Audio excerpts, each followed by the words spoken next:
The week of reveals for Black Ops 6 rolls on as today we got a bit more information about every main mode of the game. Campaign, multiplayer, and zombies. Though full transparency, we're not going to be focusing on the campaign element here of this in this video, as it's mostly story stuff, which is cool, but it doesn't impact how we play or what we'll play when it comes to the content on offer with the game just yet.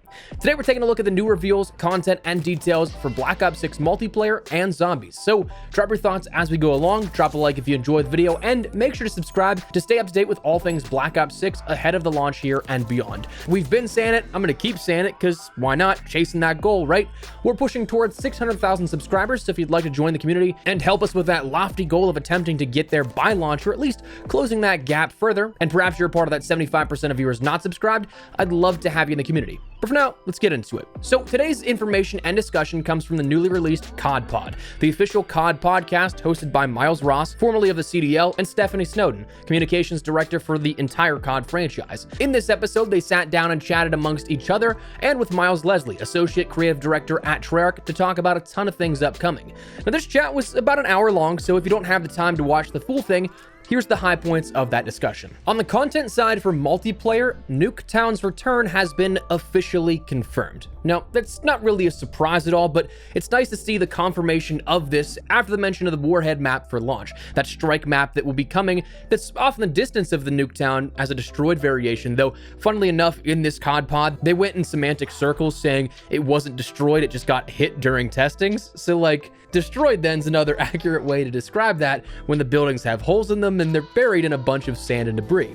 But regardless, the strike map for fast, high-paced action is not the only Nuketown set piece that we'll have for maps in the Black Ops 6 multiplayer.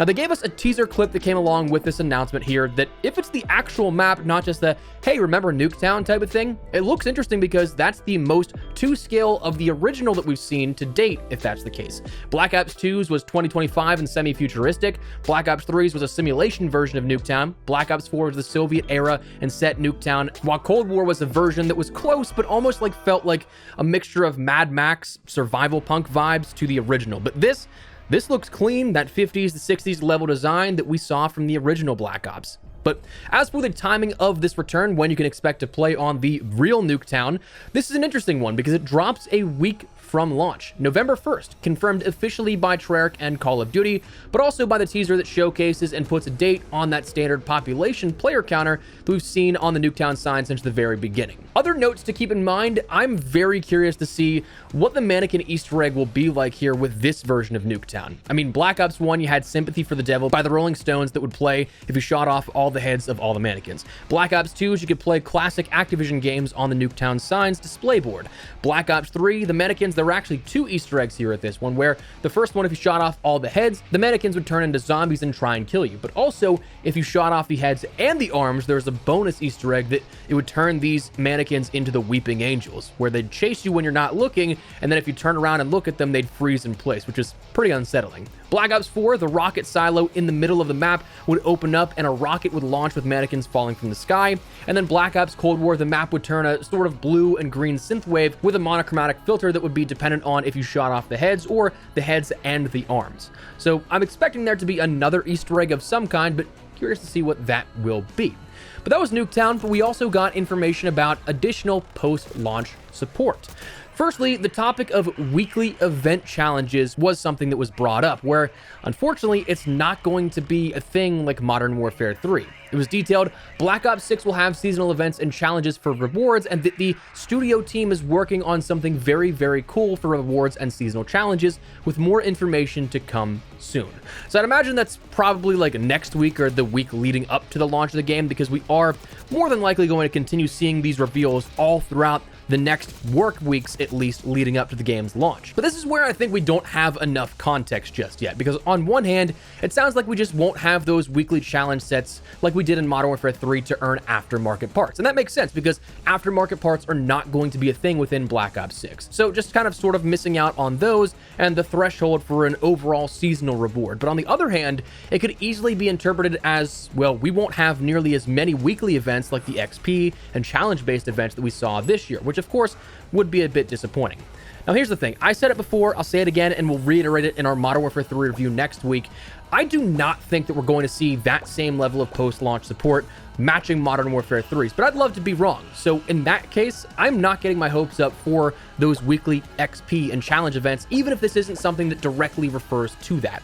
Modern Warfare 3's post-launch support was literally franchise leading in the amount of updates and events they put out. Maybe not necessarily the amount of maps, though that was still a very high number by compared to the highest that we've seen in the franchise, but updates and events franchise leading. I don't necessarily see the peak being matched year after year like that, though again, I'd be happy to be wrong. But I do think that for a lot of players, they missed out on a lot of that because it was so frequently updated. There was such strict time limits for week-long events or 2-week-long events. I get that entirely. So if there's a more common ground balance to be struck that Black Ops 6 is attempting, that's certainly welcome. Now, the mention of seasonal events and challenges for rewards do sound nice still, though, because it doesn't seem like the larger picture is being sacrificed as much, perhaps, but maybe just instead reshaped a bit. So that's one of those things that we've talked about it before. I'll cross that bridge when we get there. I don't see it necessarily being something that's worth getting upset about when we could be entirely wrong just because of the way we interpret some statement or information. So keep it in the back of your mind, but the event offering is going to be different for Black Ops 6 as opposed to Modern Warfare 3. We'll just have to wait and see. Party modes were also expanded upon here a little bit with this, where it was confirmed that Infected will be added about a week after the game's launch. So pretty cool that we see two major things introduced in regards to Black Ops 6's post-launch support already just 1 week after, not even waiting for Season 1.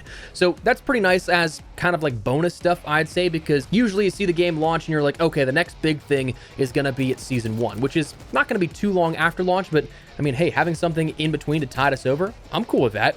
They also detailed that a fan favorite would be returning in Season 1. And to me, that could be a few things. My mind immediately goes to Prop Hunt being definitively one that stands out as a fan favorite, but also it could be something like Gun Game or some of the other ones we've seen in the past. So again, we'll just have to wait and see on that. Now, that's about it when it comes to the multiplayer section of the COD Pod, but there were some pretty nice things to hear about zombies on the COD Pod as well, because, well, firstly, let's just start out with this. Treyarch confirmed they've heard feedback on the Black Ops 6 Zombies map, Liberty Falls.